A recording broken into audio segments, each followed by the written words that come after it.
following up with me for many months to make sure that I show up here in Chennai.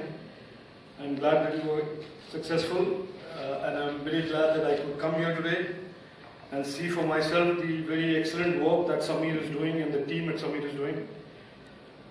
Thank you for inviting me for both the inauguration at the hospital and of the LANAC and for these EMI capacities and capabilities that you have built. So congratulations to the team, congratulations to you. I don't want to make a long address. I know you are all very busy, but I will certainly share some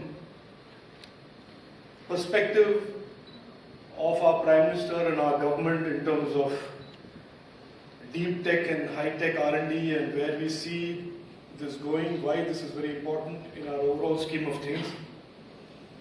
In 2015, when the Prime Minister launched Digital India, he laid out 3 visions. One is that technology should change the lives of all Indians, and that is through digital public infrastructure, UPI, India Stack, and so on and so forth. The second he said is that in India, the digital economy must become a larger part of our GDP. And the third, which is most relevant in this audience, was that India must go from being a consumer and importer of technologies to a producer and exporter of key technologies. So it is in that context today that Samir's work, CDAC's work, all of our organizations in the Government of India and the private sector and partnerships between our organizations in government and private sector have to be viewed. Technology is only going to intensify. The need for technology products and solutions is only going to accelerate in the coming years. And our Prime Minister has referred to the next 10 years as the India decade, a decade of technology opportunities. And increasingly softwareization of platforms, softwareization of solutions that range from wireless, 5G, 6G, open RAN systems to healthcare, diagnostic systems, play to the strengths that we have in India. We have long been told that the advantages in the Western world in electronics design and electronics manufacture leave countries like us outside that cozy club of electronics innovators. So a decade ago, a decade and a half ago, when you wanted to talk about an MRI, you want to talk about cancer treatment, you want to talk about avionics, you want to talk about space, any complex system, you had to go running to some country and import it from there or import it from some company. And that whole model has been changed, is being changed, and will continue to be deeply transformed into one where we create deep capabilities in the country, in organizations like Samir, in organizations like CDAC, but deep, clear capabilities that translate into either IP or products or platforms.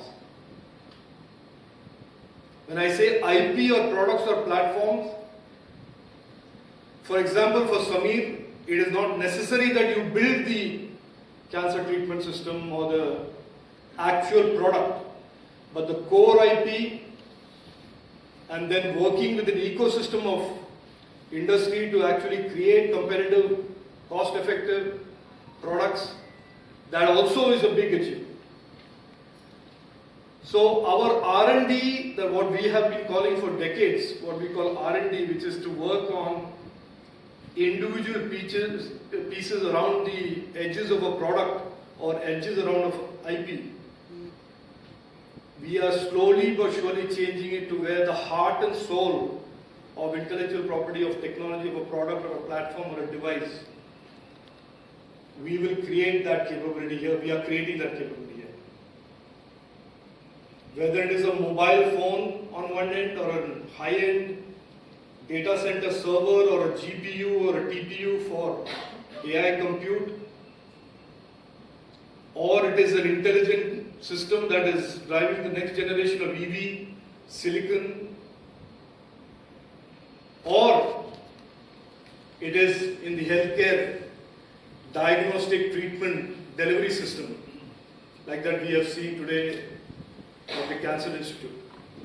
All of this at the heart have clearly powerful technology, and the recent unprecedented historic visit of the Prime Minister Narendra Modi ji to the US, which talks about India and the US working together to architect and build technologies in quantum, high performance computing, AI, semiconductor, electronics, critical materials, tells you that the world has now recognized that India is no longer just a consumer of technologies, India is now a partner, a respected partner, a partner that at an equal standing will work together with the world's technology leaders to architect and build and pave the future of technology.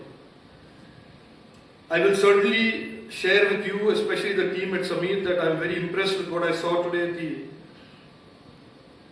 Adyar Cancer Hospital, and I would urge the Samir leadership to look to the next generation, the next variants of that product.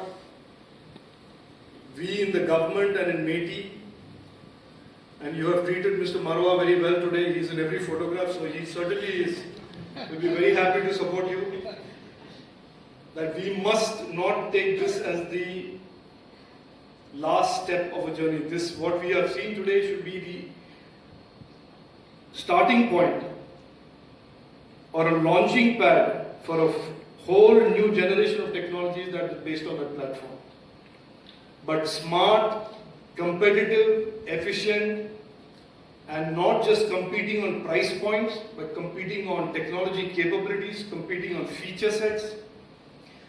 There is always this claim when a government R&D organization or a government design organization is asked to compete with the private sector, there is a government bare bones technology but no features.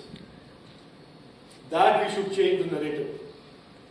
That if a Wipro and a GE and a Philips and a Siemens can do products and they do it with engineers in India, certainly Samir's next generation of Linac and other product categories that you are in should be competitive, should be cost effective and feature competitive, technology competitive with the best in the world. I will leave it at that. Again, thank you all for welcoming me here today, and I can assure you that I leave deeply impressed by your capabilities, by your dedication, your determination, and if you take the step to creating more and more products, we at Meity will certainly be fully supportive of your efforts. Thank you. Jai Hind.